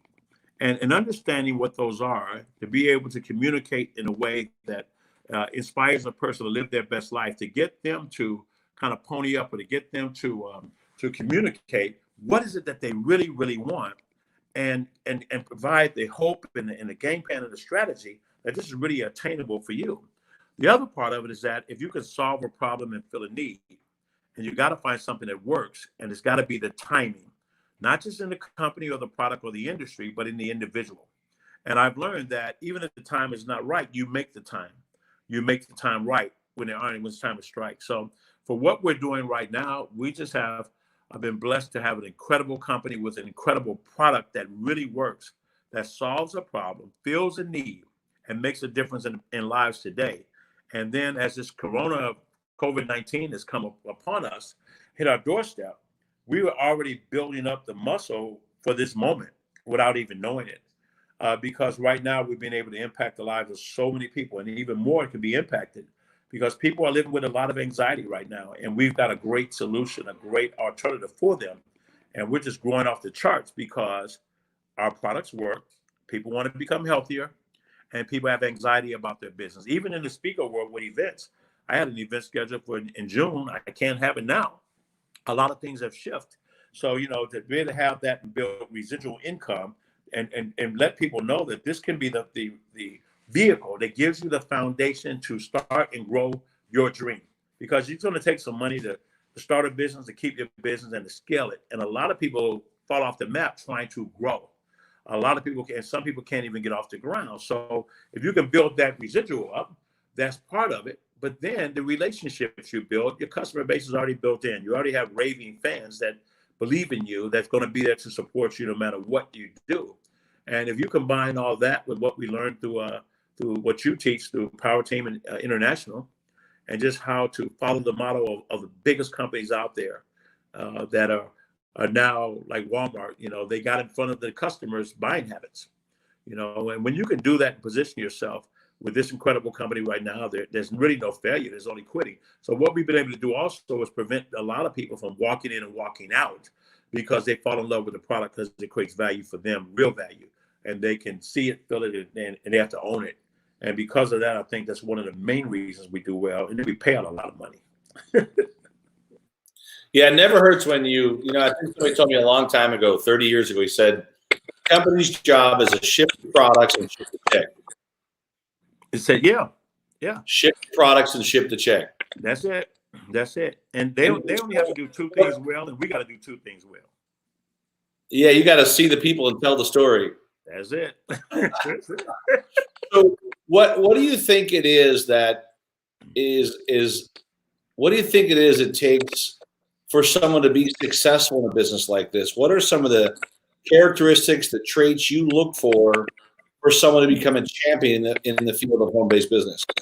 Wow, that's a good one. Well, here's the thing for me. If you have a burning desire to succeed, then you got a place there. Because in network marketing in the home-based business space, it's not about you. It's about who you know and then about who they know. And you'll grow into it. I've seen people that were introverts. Mm-hmm. I've seen people that hate sales. I didn't like it either. I've seen people that don't want to do presentations. I've seen people that don't have 2 seconds in a given day. But if a person is coachable and teachable and they have a burning desire, and we can teach them how to tap into a bigger vision about what it is they want to create and how we can connect this to make this a part of the vision where it fits seamlessly, where you're solving a problem, you're filling a need, and it's going to plug in and give you the rewards. It's going to help you not just take your life to another level, but take the lives of people that are around you. And I think that's so special because a lot of people can make money. There's a lot of things to do to make money and be financially independent, but it's another thing to be so significant that you can impact the lives of people all over the world. And in doing so, I just find great joy from that. So I think the main thing, Bill, is being coachable, being teachable, because as you say, 80% of success is in showing up. And I say 80% of success is also your psychology. So we shift that, and it's pretty easy. And I guess the one thing that I get a lot of times is, how do you keep people from quitting? It's so easy right now, and you have so many challenges going on. It's easy to quit. It's easy to say, I just can't make it, so I'm not going to do it, right? Mm-hmm. Yeah. How do you make it so that people can stay focused long enough? And how long does it take before they start to get some checks where they would never want to quit again? Well, first of all, we pay out 5 ways, and retail sales, we have same day pay. So a person can get a customer today and get the money in their bank account today. And that's really going to help a lot of people because there's so many people out there in sales that are driving Uber, that are bartender or waitress. They live in a cash business where they're used to getting money on a daily basis. So we found this, the faster we can get a return on investment and help a person create the success, it builds their belief, first of all. Now, with our company, it begins and ends with that product because the product makes a difference because not only do we have challenges because of COVID-19, we have major challenges because of the food we eat, the water we drink and bathe in, and the air that we breathe. We've got a code red on that because everything we put in our mouths today, it doesn't have a pesticide and it's been then it has steroids in it, or it's got antibiotics, or they just took trans fats out of a lot of foods right now. That's been hurting people for many, many years. And Congress voted that food manufacturers don't have to tell us if it's a GMO or not. So you got 14,500 seeds have been genetically modified, including salmon, fish now in the grocery store. So we don't know what we're eating, but what we do know is that we're in a prescription drug society. We do know we have children at 7 years old that are diabetics. We have kids with cancer at 3 years old. And it seems to be just becoming the norm. We become almost desensitized to the reality that these foods are causing us a lot of challenges. And these prescription drugs, the side effects, you have to evaluate, does it worth it? Because next thing you know, you're on 10 different pills because your foot hurt.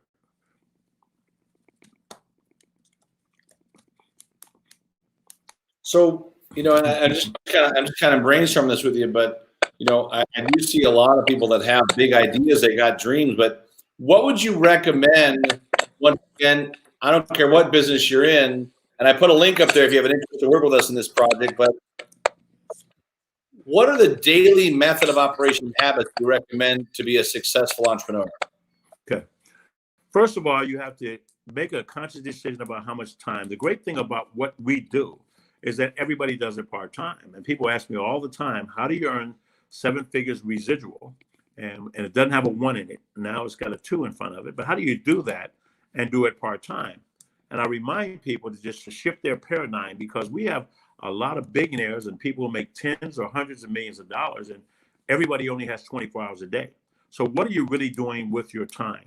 And then we simply put you in a cookie cutter system where all you have to do is plug and play. So if you're super busy, like you, for example, all you have to do is plug people into the system. They'll get the information. They want to get started, they can get started. Everything's set up for them. Everything they're going to need is there. We're allowed to use social media. Why? Because the product works. And then we do the training as well. So it frees up the person who has a lot of influence, who's super busy and doesn't have 2 seconds in a given day. It frees up them feeling like they're obligated to have to do the things they don't want to do. They're already done. And what we also found out is that when people started to make money, the people who had no time make time. Because even successful people find the time to do something, and when they find the value in it and making it important. Now, other people who don't have time, Bill, I can relate to that, because I used to be super busy, but I still was broke. And broke is relative. If I own my house and if I lose all my income, if I can't pay for it, then technically I don't really own the house. It's not an asset. It's a liability. So when I was busy being broke, I had to make a decision that I want to live my life like that. So just imagine, getting involved, getting trained by some people, and then making, I don't know, 40, 50 grand a month, working 8 hours a week. And that was in the 90s, 8 hours a week. And it allowed me to scale and create other things and still not work 40 hours. Now, what we used to make in a month, we're making more than that in a week, and still able to scale, but still have our time.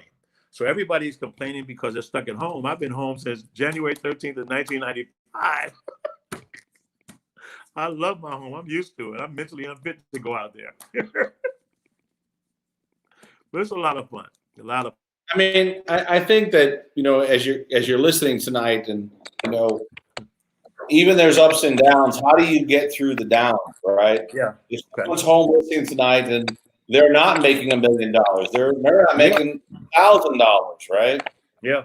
It's really hard to see the sun when you got the blanket over your head. Right? Got it. But what are some things you would share with them to take what I call incremental steps to be able to move towards,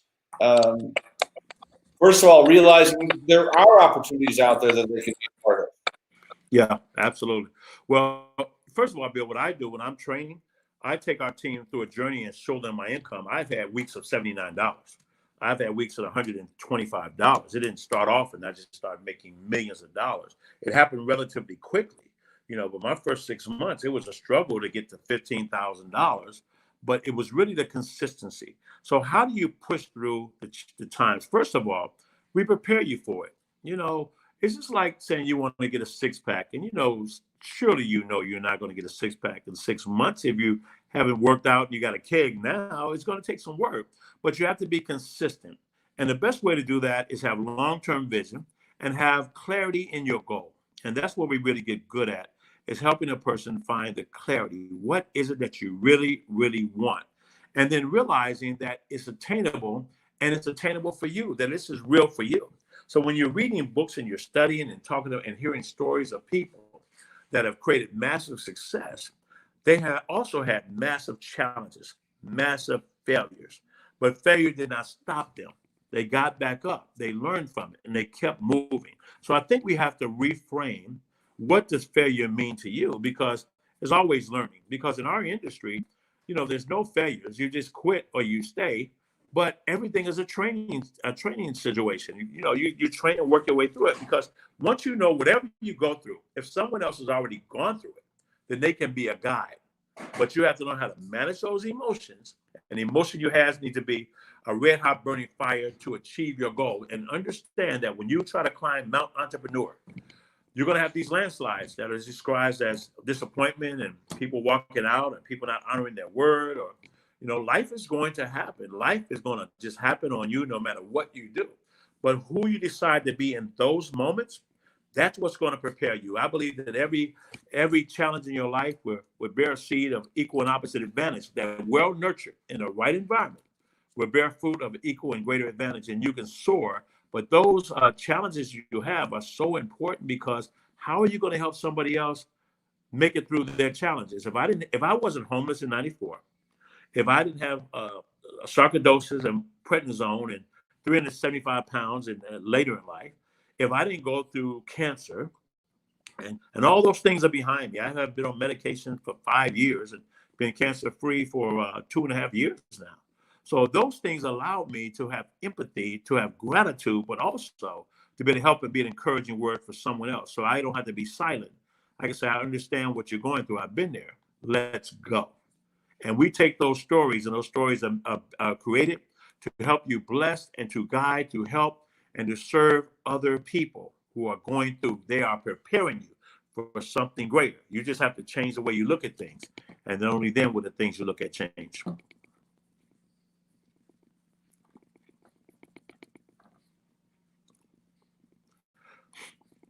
It's always You have fun. another question. I always got something to say. It's always fun to see how your perspective of things, right, gives it a different perspective. Mm-hmm. And I think a lot of times that when you're bombarded with all this negative news all the time, it's not so easy to see the positive within the guidelines, right? Yeah. And where do you find new people these days? How are you social networking online, or are people just coming to you? What is your new way to social network through the web? Well, the great thing about our company, because the products work so well and they've got a long track record of creating impact, we're allowed to use social media because we don't embellish. These are real things that are happening, and it's a pure product. So people are using Instagram and Facebook, and they're creating their commercials. They're taking their product. We live in a society where it started some time ago with, reality shows. Take even to the White House, the reality shows. We're invested in the lives of other people, soap operas, different shows we see every week that come on television. We get invested. It allows us to escape, but also allows us to dream a little bit and to imagine or shut it down and just occupy that space. So when you're using social media and you're doing your commercial, maybe you get up every single day and say, look, I'm taking my ISO detox tea, or I'm drinking my NutriBurst, my plant-based vitamin. Because it's liquid, you're going to get 98% absorption right into the blood. I feel great. And allow people to go on the journey with you. Now, when you're creating that base, you're going to find and identify your avatar, because they're already looking for you, especially on Instagram. So that's a great way to go do it. A lot of people do it. But I'll tell you, we still have people that are very successful that still go belly to belly, because think of it like this. Everyone we know wants to live a long, healthy, active life.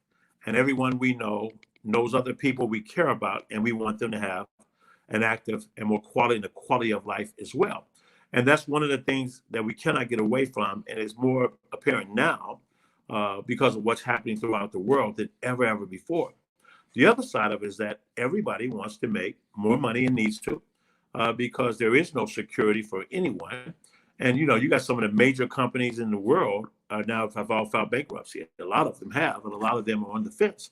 But many are hurting, and many businesses will not be able to open back up because we're going to a new world order. They're even scaring people, saying that our money, you can catch COVID-19 through money. So everything's going to be changing, in my opinion. So what you want to do, in my opinion, is that you can position yourself to earn passive residual income, to get your hands on something that when you take it, you got an impact and you can see a difference, feel a difference. So you own that. Then you can share with other people and they can go on that journey with you. And now they're on their Instagram, they're on their Facebook, and you exponentially are growing because of technology. But you got to remember one thing, Bill, and you know this for a fact, man, people are like everywhere. It's like dust. Where can you not find people? You know, if I see somebody and they're not smiling, I'll give them one of mine and strike up a conversation. So, you know, you just make it fun. So that's not the problem. We have trainings every week to teach people what to say, why to say it, and the psychology of what you're doing and why you're doing it. And when you have an understanding and get clarity of the psychology, it makes it a lot easier, because after that, it's just time and numbers. And the law of large numbers never fail. You keep digging, you're going to find gold. How much time do you have to work each day at these events, right? How much time they got to put into a business like this? You know, I'm not a good example because I never went to most of the events. I was literally, I just shared the product, and people became a product for the product, and they became a business. Yeah. Now our distributorships in probably 30 countries. How much time do you recommend someone part-time or full-time, you know, if they're going to really be involved and work the business? How much time do you recommend they're doing it? If I have somebody who's super busy and they have a lot of responsibility, don't have a lot of time, but they have influence, 5-10 hours a week, they can do it. Okay. Other people, they do it between 5 and 20 hours a week. You'll find it's amazing how you find time when your checks grow. Then you find time suddenly, the time you didn't have appears in your life. So it's always there. Is that how are we managing our time? And I think the biggest part of it for most people in life is just really time management. And most people don't even understand the definition of it, let alone how do we get it back into balance for us. So they can do it. Everybody does it part-time, everybody. That's the beauty of it. And I'll give you an example. When I got started, I tried this product. I dropped 9 pounds in 5 days. It's not even a weight loss product. It was a detox. I called up some people. I said, look, as you know, I'm always looking at businesses. I'm always looking to better my life for myself and my family. I'm always looking to scale. And I found something new that I really want you to do me a favor, take a look at it and give me your opinion about it. Now, if you can repeat that conversation and keep it under 60 seconds to 90 seconds, if they ask you some questions, you let them know that you're going to have a certain call, a launch call or a Zoom. And I want you to listen to it just with an open mind, evaluate and give me your opinion.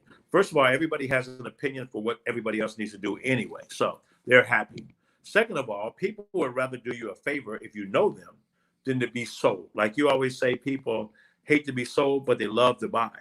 Okay. So you don't want to push them or sell them. You just want to share it with them, because even if a person's negative, and some people, they were negative. I talked to 70 people, 20 were pretty negative. And I said, thank you very much. And one person asked me, why are you thanking me? You did hear me say no. I say, yes, but you have to understand, I know out of every 10 people, I'm going to get a ratio.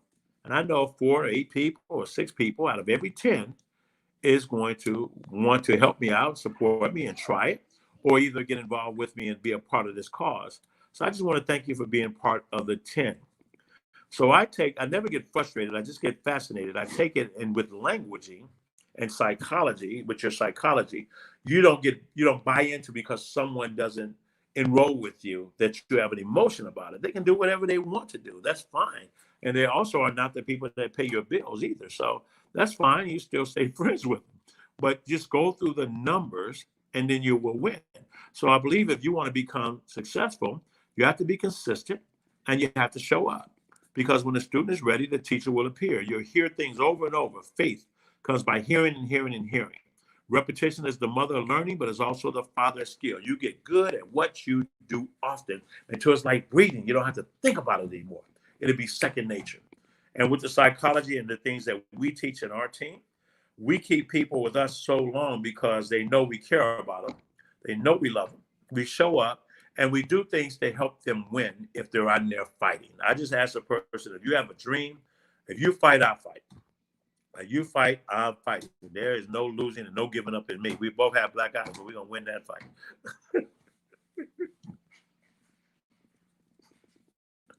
Yeah, I think once again that people get the messaging, they hear the story, but a lot of times they're tuned to the wrong station.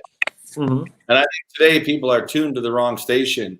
When Yeah. you went through your most difficult times, how did you tune out the negative people, the negative stations, and really tune into getting back on track and playing big and creating big wins for other people? What would you recommend people do to be able to move away from all the negativity and negative people in their life and negative news to get back on the zone where we live in a world of miracles? Yeah. We live in a world of massive opportunities, right? Yeah. We live in a world of unlimited potential. Mm-hmm. Some insight on that would be really awesome. Yeah. Well, first of all, where does it come from? It comes from our environment. That paradigm is set mostly, as some of it's genetic, but negativity is not necessarily genetic. Habits you might get, like you have a tendencies of somebody in your family that you never met. That's genetic. But it's about who you spend your time around. What you live, you learn. What you learn, you practice. And what you practice, you become. You have to get around the right people. You have to get involved in different programs. And just like what you do with PTI, with Platinum Speaker Camp, the training is incredible, but who you're with is going to elevate you. So when you're with the right company, even the Bible says that he who keeps company with the wise shall be wise, but he who keeps company with fools shall be destroyed. So who are you spending time around? What happened to give you this psychology? What did you interpret that was so negative, that hurt you that bad, that you won't get up and participate in your own rescue? What made you give up? Because as you always say, Bill, we're all born to be great, but we're trained and we're conformed to be average. And that means we play as the best of the worst and the worst of the best, the top of the bottom and the bottom of the top. Nobody teaches that on the front of it, but sometimes we want to avoid the pain. And most people live their life right between pain and their biggest dreams. And they kind of hover right there and they get very comfortable, because in the human beings, we conform. So the first thing is that you got to have the right company, only quality people. You have to know who you can count on, but you also have to know who you can count out. So when people enroll with our team, we create a culture. And this culture it's like I took all the positive things from the Bob Proctors of the world, from the Peak Potentials, from the Power Team of the world, from Mark Victor Hansen, from all the people that I met initially through the Power Team experience. I was able to take all these things. Shelley Hunt, either play big or don't play at all. And if you wait until you're ready, you're already too late. How do you create the habits? How do you create the ritual? How do you create the cadence where you get up and operate? Right now, I have the entire team reading the book, The Greatest Networker in the World by John Milton Fall, and watching The Last Dance, because there's so much richness in there. In The Last Dance, there's a gentleman named Tim Glover. He wrote a book called Relentless, and he was Michael Jordan's coach. He coached Barkley, Dwayne Wade, only the elite athletes. He categorized athletes in 3 different categories. He said you had your coolers. They are professional basketball players. Well, they're on the bench mostly, and they come up and play their role. They call them the coolers. He had the closers. Your closer may be somebody like a Scottie Pippen. Your closers are people that you can rely upon to play defense, take the last shot, and they're going to score. And when your top people are out, the closers, they can come through for you. But then you have your cleaners. And that's what Michael Jordan was, a cleaner. A person that raised the standard of what he expected in his own life. Everyone won't get there. Everyone won't choose that path. It's a tough path. It's tough for Michael Jordan to be a billionaire. It's tough for everybody to have on his gym shoe. It's tough. What a tough life. Oh, boo-hoo. But life's tough anyway. It's always tough. No matter who you are, where you go, there's obstacles going to be all around you. How you navigate through them will prepare you. But what your standards are, because we live our standards. And we raise the standard. Because in life, you don't get what you want, you get what you expect. You realize that success begins where failure ends, that where the dry desert ends, the green grass will grow. When you're going through hell, don't park the car. Keep going. Read books. Watch The Last Dance. Study what are the habits and tendencies of people who operate on a high level consistently, and you model and mirror that. And you'll find your own way. You won't be them, but you can build a better version of yourself to discover not only who you are, but who you can be, and most importantly, who you're destined to be. Because I believe that in the human experience, Bill, we're like the only creature the only thing that lives in this world that makes a conscious decision to stop growing. And that's why I love the environment that we get a chance to be a part of, because we're already learning. Behind me, I have my book, The 5 Frequencies of High Performance. And how do you tune it in? Well, if you're in a negative station and you're tuned into negativity, you're going to attract that in your life because you're feeding that. And whatever you feed is what you will manifest. Job said in the Bible, the things I have feared have come upon me. So you keep fearing it. Like you say, don't hit the pole, don't hit the pole. You hit the pole because you're focused on the pole, even though you're saying don't hit it. Your brain just sees the pole. So understanding how your brain really works, how to communicate with yourself. And I'll say this, I call this the captain and the crew. The thinker thinks and the prover proves. What does a prover prove? Whatever the thinker thinks. That means whatever you believe is your truth. So if you believe you can't do it, you probably can't do it. Roger Bannister, he ran the 8-minute mile when every doctor and every trainer said it was physically impossible. Was it the 4-minute mile? 8 minute, 4 minute, 8 minute, 8 minute. He said it's physically impossible for anybody to do it. Once he broke that record, 57 people broke that record the same year because the belief was stretched. So when you have that belief, it can take you out of your perceived darkness, because darkness is never the absence of light. Darkness is just believing that the light would never come back. And when you give up your power instead of tapping into the thing that's already inside of you. So you got to tap into a higher frequency, and that frequency has to be a belief of expectation.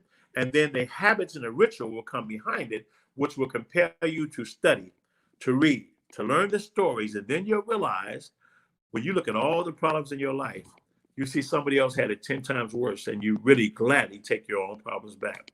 And they will build you, they will define you, they will give you a testimonial, and you will help so many people, because there are people that are hurting. I want to just say one story, one thing before you come back. Marty Egger, I met him with you in New York, and you introduced me to this young man.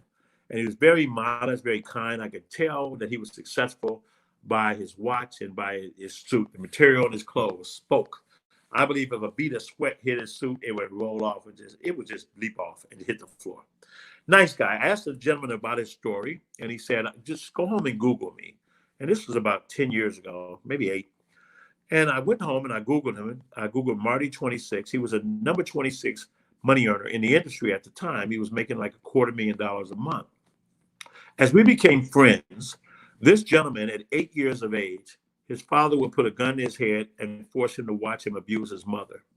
At 9 years of age, he comes down the stairs, and his father has murdered 16 people in his family and blew his mother's head off with a shotgun, and he had to look at this. He ran away. Well, he went to a foster home, and he was abused by relatives, and he ran away 14 times. He rented his own home at 16 or 15, and he purchased his own home at 17. And he got married. He's been married for about 28 years. His first 3 children died. The first one died in his arms. And his wife has still made it through that. And he's now a pastor in the church. He's still a business partner, a great friend. We still talk all the time. And when you look at that and to see how he shows up, his attitude towards life, he didn't give up. And he chose that opportunity to live, to tell the story, to be able to let people know that they can make it. And it's unfathomable, that whole experience for that young man. But, we all have our cross to bear, our path that we must take.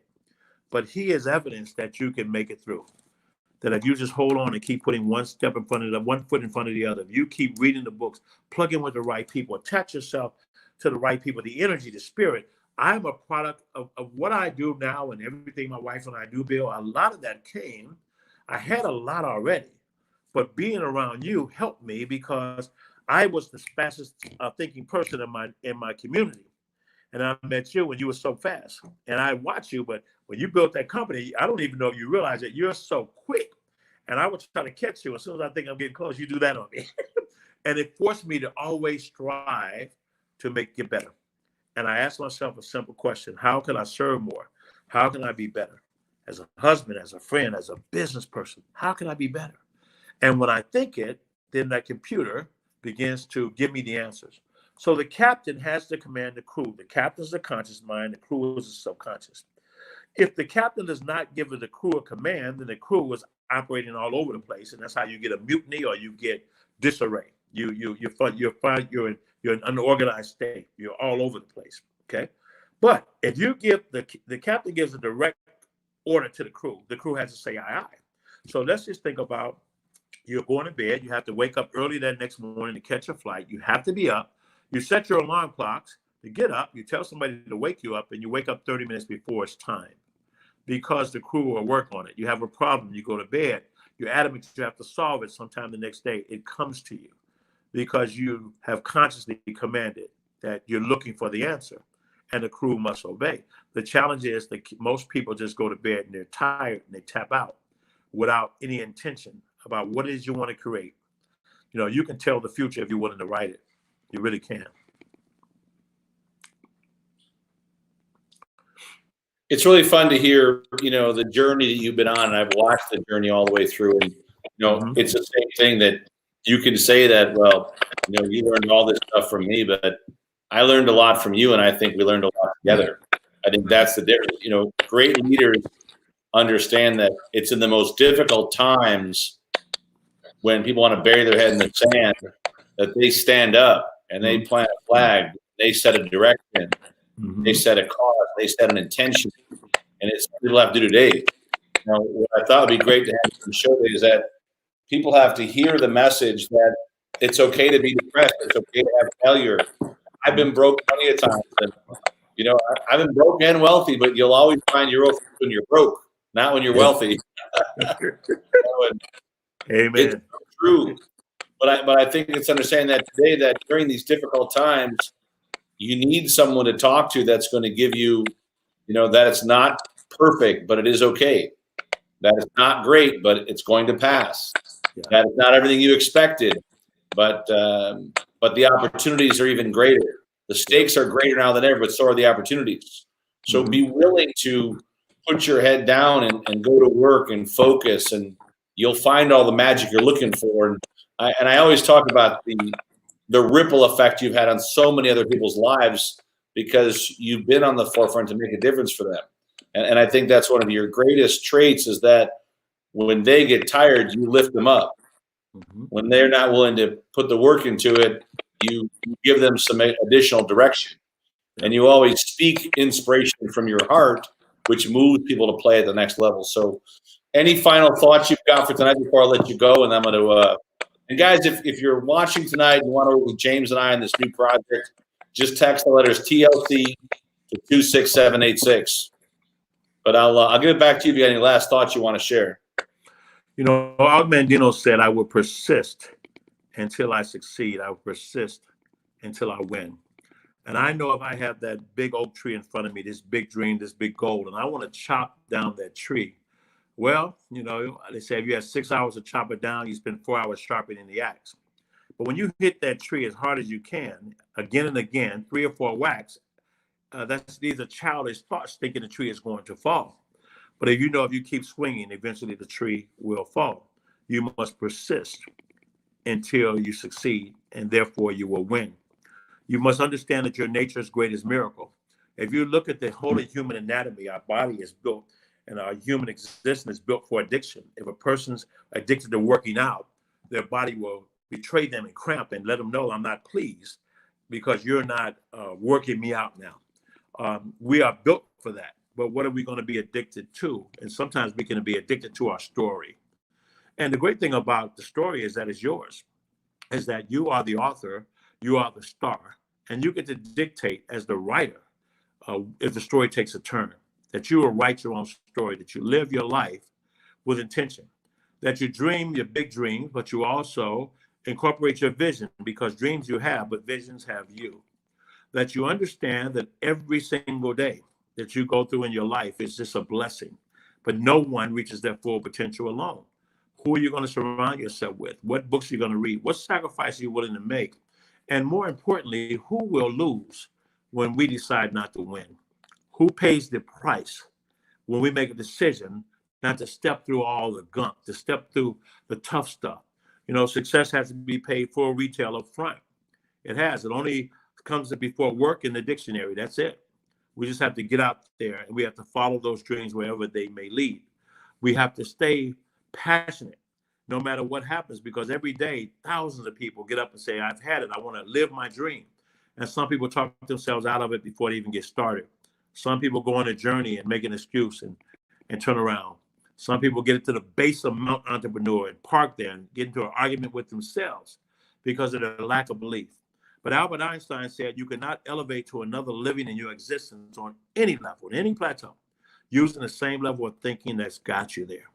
You have to persist. You must study. You must learn. 12 books on any subject will make you an expert in that subject, and you continue learning, because learning is always changing, it's always evolving, and you want to evolve with that. Because look, it's all about the journey. Robert Frost said, 2 roads diverge by the woods, and I chose the road less traveled by. So just remember to follow your dreams wherever they may lead, and just never get distracted by less worthy deeds. Remember to shelter them and nurse them and help them to grow. You let your heart hold them down deep where dreams go. You follow your dreams, pursue them with haste. Remember, your life is too precious and it's too fleeting to waste. Be faithful, be loyal, and all your days through, those dreams you follow will always come true. And Bill, if I want to say, just leave one thing. The story of 2 young men were working on the hot orange groves in Florida. It was a 100-degree plus day. And when they left work, they came across a hill on their way home, and there was a big tree and there was some shade, and they just sat below the tree, and both of these friends fell asleep. A little while later, one friend woke up first. He shook his friend. He said, wake up, wake up. He said, what's going on? He said, man, I had this incredible dream. I had a dream I had 1,000 orange groves. His friend looked at him and said, if you had 1,000 orange groves, would you give me half of them? He said, no, I'm not going to give you half of my orange groves. No way. He said, well, if you had 1,000 orange groves, would you give me 10%? Say, no, I wouldn't give you 10%. He said, would you give me 1? He said, I would not give you an orange. He couldn't believe his best friend in the world would be so selfish. He said, how would you have 1,000 orange groves and not give me an orange? Why not? He looked at his friend and he said, because you're too lazy to dream for yourself. I think the biggest challenge is that we have a dream of things that we want to accomplish. We all know there's more for us in life. And because we don't know where to go, we don't go anywhere. Put one foot in front of the other. If you're listening to this broadcast, you're already in the right place. And just stay faithful and be loyal in all your days through. The dreams you follow will come true, because the world needs you. It needs your ingenuity. It needs your dreams. It needs all the things that you are blessed with to bring out to the world. It's your time to shine. And if you do that, you'll create an impact and a legacy, because people are watching you. And as you let your light shine, you give people permission to let their shine as well. Awesome stuff, young man. Thanks for plugging in for our first show. I'm Bill Walsh Live, and I've got some new ideas for next week. We got a special guest speaker coming on, and if you're on the stream, you're in the comment zone. Sometimes I'll drag you right from the comments right onto the stream. So show up. That's right. But James, I just want to say a big thanks, man. Love you, brother. Always great to have you share, and I'll let you go. Thanks, man. Yes, sir. You have a blessed night, man. Keep cashing those checks. Keep sending me those copies. They're always more inspiring. I love it. You got it, my friend. All right, guys. Well, listen, I hope you guys have enjoyed tonight. This was something that we set up with not an ounce of marketing. We just put a couple of messages out there, sent a little email out there, and designed to get people plugged in.